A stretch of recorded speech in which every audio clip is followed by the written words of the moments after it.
Hello and welcome to the WriteCome.com podcast, where we help you to make money from your words. Each episode will be sharing tips, tricks, and strategies you can use to make more money from your writing, publishing, and marketing to your fans and audience. Let's get started with your host, Barry J. McDonald.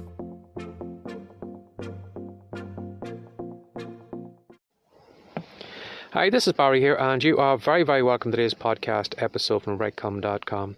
And today I want to ask you, what is your USP? What is the thing that makes you different from everybody else? Now, a while back I did do an episode on the difference is the difference and how you should actually put more of yourself into your business so that it can't be cloned. But your USP is a little bit different than that. Now, earlier on this morning, or from noon today, I got caught up in a little bit of drama in our house. It was a bit. Anybody who had been sitting on the sideline would probably have been laughing at us. But what happened today was that the PlayStation 5 was on release, and Amazon released a tweet or something the other day. I didn't see it. My son Matthew saw it, in that they were going to release the consoles in the Amazon.com, the co.uk store today at 12 o'clock. So, from 12 o'clock until 20 past 1, I was working on a Kindle Fire. Matthew was in the kitchen on an iPad, and my daughter Lauren, she was working on her smartphone. And what we did for an hour and a half was simply refreshing the same page in the Amazon store over and over again. We were on different pages. We were looking for different versions of the PS5, and that's what we were doing for an hour and a half. Now, I've never ever spent so long looking at one page on the Amazon store and not actually buying anything. So I was refreshing it over and over and over again. And now I was sitting in the hallway and they were in the kitchen, so every so often I could hear the shout saying, "Have you seen anything yet? Has it gone live yet?"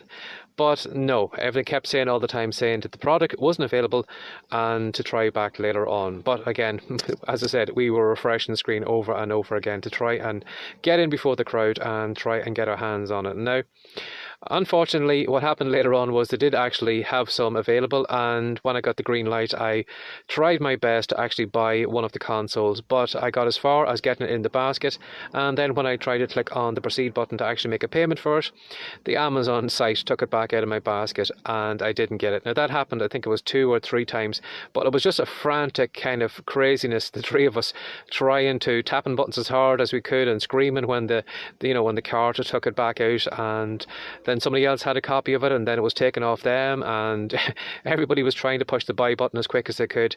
But unfortunately, and eventually they sold out of them, and then we got the sold sign. So I don't know whether they are going to release any in the next couple of weeks or on the run up to Christmas.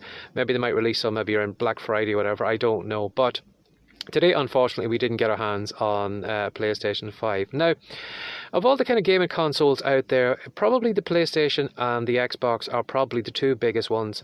And they're probably the ones that the majority of people will go for. I don't know if the PlayStation camp stay in their own camp and simply play on their own console, and the Xbox crowd stay in their own camp and kind of stick to their own console, or there's a little bit kind of a spillover back and over and back, or maybe somebody who is kind of loyal to Xbox will play PlayStation or whatever it is. I don't know if there is anything like that. I don't know if it's like Apple and Android or whatever, whether you have to be a kind of loyal fan of one or the other. But I'm sure there is a lot of gaming consoles out there. Now, I don't know much about gaming, and people might leave a comment on this podcast telling me that I haven't got a clue about it. But there may be some consoles, probably might be not too far behind the Xboxes and the PlayStations, who might be as good. But for whatever reason, PlayStation and Xbox has cornered the market, and they have some kind of strong USP. Again, I'm not in the gaming world at all, so I don't know how they are actually, forcing the kids to actually cough up the money. Now, when you do look at the consoles, the PlayStation console today,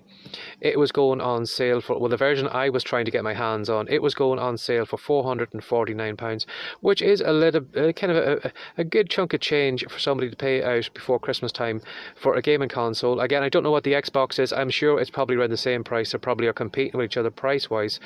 But again, the consoles aren't expensive. But you'll still have people like myself, like my kids, not me. And as I said, I got dragged into it.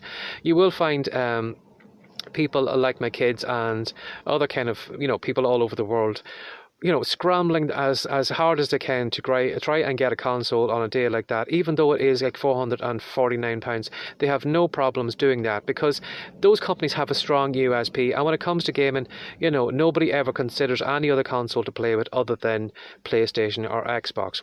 And that is what a USP can actually do for you. It can actually separate you from everybody else. And even if you are maybe the dearest, in your market, if you have a strong enough USP, you will find people will go to where, will actually buy what you're selling, even though other people may be in the same market as you are and who might be selling at a cheaper rate. Now, why I'm actually talking about USP at the moment is because I got my hands on a great product the other day, and actually at a great price, from Michael Senoff from hardtofindseminars.com.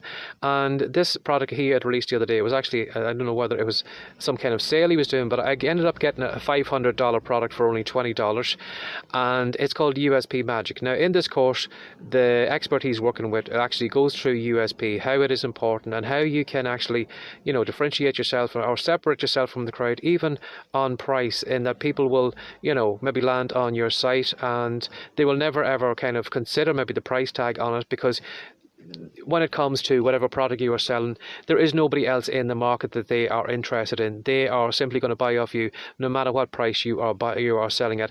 Again, it's almost like the people who go to the Apple store when there's a new phone released and they camp out on the footpath maybe for 2 weeks or so, lying in sleeping bags trying to get their hands on the first release of the iPhones, because Apple has a strong kind of USP, and a lot of people want to kind of identify with that company and will pay over the odds for a simple smartphone that probably, again, I'll probably get slack over this. To me, I can't really see the difference between an iPhone and an Android. I'd probably, if I was going to buy one, I would probably go with an Android, because again, recently I lost an iPhone because the battery died in it. I think it just had been charged so many times that it just gave up life, and it's ended up tossed on the heap. But again, there probably is Android phones out there at the moment which are just as good, but again, you will find people who will either go for one camp or the other camp because of the USP that each company has. So that's what I want you to think about today, and I will probably talk about this further when I do start actually working on my own USP, because at the moment I have a very poor USP. There's nothing really that is kind of differentiating me from everybody else who is probably selling products on self-publishing or low-content publishing or fiction writing or anything like that. At the moment I am a little bit generic, and because of that, probably a lot of customers who maybe come to my blog, maybe come to my sales pages or whatever, are kind of bouncing off it because I don't have a kind of strong, unique selling position. And that's something I want to work at in the next couple of weeks. I want to try and see if I can do that. Now, while I might think that I have a unique selling position or a selling product because my product does such and such a thing, like for example, one of my products, it is a picture book publishing course, and in it I show how anyone can actually create images for their picture book without actually doing their own illustrations or without hiring an illustrator. I show people how they can actually create the illustrations themselves and can create really, really professional looking illustrations without having any drawing experience at all, and I can do it at a very, very cheap price. Now, that is probably the unique kind of selling position in my product, in that anybody can create a picture book even though if they can't draw. But again, as I said, I want to kind of have a kind of a stronger USP for my website as a whole, to try and get people maybe to convince them, well, not to convince them, but just to show that I am the type of person they should be buying our products on. Now, at the moment, I am doing a survey with my list, some of my past customers, because even though I might think to myself, well, people are buying my picture book course because it does this, because it allows them to create a picture book, even if they haven't got any experience drawing, my customers might be buying that product for a completely different a thing altogether. And for me, maybe going with that USP on that product, I might be going down a completely wrong route. I might be maybe looking at a part of my product, but sometimes, when you are working with something that you have created yourself, sometimes you're a little bit blind to see what other people can see in the product. So that's what I'm doing at the moment. I am surveying my past customers and people on my email list, and I'm asking them questions like, why is it you bought my products? Or why have you bought my products in the past? And then another question I'm asking them then it also is, why have you not bought my products in the past? And then a final question I am asking them, what has my products done for you? What changes has it made into your life or your business? And those are the three kind of general questions I am asking. Again, you can ask your own list those questions or your past customers and just ask them, why did they buy the product they buy? Or why didn't they buy the product? Again, sometimes it could be just simply price, or maybe it could be something that they are not interested in, but you will find some kind of little bit of nuggets of kind of knowledge that maybe you didn't notice before, because as I said, sometimes when we are working on our own products, we're too close to them and we don't actually see maybe some things that we could use in our sales message to help us promote that product and for it maybe to sell better. Maybe if I turned the attention of somebody having the ability to create a picture book because they don't need an illustrator, if I find maybe something better, I could maybe tailor my sales message that way. I could change the headline on maybe my sales letter or whatever and go with that way, because that is why my customers are actually buying that product. And again, too, the reason I am asking the question, what have my products done for you in the past? I'm getting my customers to think about my products for a moment. What changes have they made?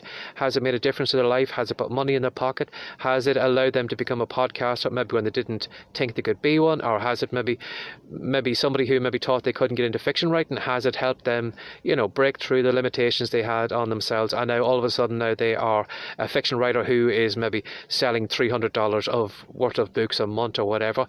So if I get maybe some kind of specific kind of details like that, that is also something I can use in my USP. And again, too, I can maybe even get back to those people and ask them maybe for testimonials that I can use in my sales material. So at the moment, as I said, I am working through this USP. I will probably make changes to my own site at the moment. It is a little bit generic, and I know the tagline on the Write.com site is Write, Create, Publish, Profit. It does explain a little bit, what I actually do, but I don't think it's very, very good. I don't think it's very strong. And, anybody coming on to it doesn't really differentiate me from everybody else who is in the self-publishing game, or who is, doing what I do. So that's what I'm doing at the moment, and maybe it's something you should consider, because unfortunately a lot of us, whatever business we get into, we just have a look at what's happening to the left and the right of us, and we don't actually think about what's unique about what we do. Again, we're probably creating the same products as everybody else, but we may be doing it in a different way. People might be buying our products for completely different reasons from other people. And again, too, maybe if you, found out what that message was, if you did put it into your business or your market material or whatever, it could end up that you could end up like PlayStation and, the Xbox, where whatever business you're in, or whatever your genre or your niche or whatever it is, when it comes to somebody buying in that, you could be the PlayStation or the Xbox in that kind of niche, so that if somebody is looking to buy something, you are the person that they kind of single out, even if you are a little bit dearer than everybody else. They don't really consider that at all, because you have something that they are looking for. So consider that if you haven't got a USP, maybe it's time to maybe think about it. As I said, I'm going to be doing that at the moment, and I'm still getting survey results back from my list, and I'm going to go back to those and just see why people bought my products in the past and what changes I have made in their life, and then I'm going to start using that in my sales material in the next couple of weeks, and so just to see if it does make a big difference in how people actually see me compared to everybody else. So as always, I hope maybe that's helped you today. Again, hopefully the PlayStation 5, some more of them will come out of stock before the end of the year, and hopefully we'll be able to get one. But again, I can imagine another scene of that frantic kind of refreshing a page in the next couple of weeks, trying to get our hands on one. Or maybe you've been doing that yourself, I don't know. But as always, if you'd like to reach out to me, if you'd like me to cover something in a podcast episode, feel free to reach out to barryjmcdonald@gmail.com. Or if you'd like to know what I'm doing over on the Write.com site, you can head over to Write.com, WRITECOME.com. And as always, if you'd like to maybe drop by the Facebook page, you're very, very welcome to do that. Or if you would like to subscribe, I will send all the next I'll send all the next podcast episodes on to you. So as always, have a lovely day, and thanks for your time. Take care. Bye-bye.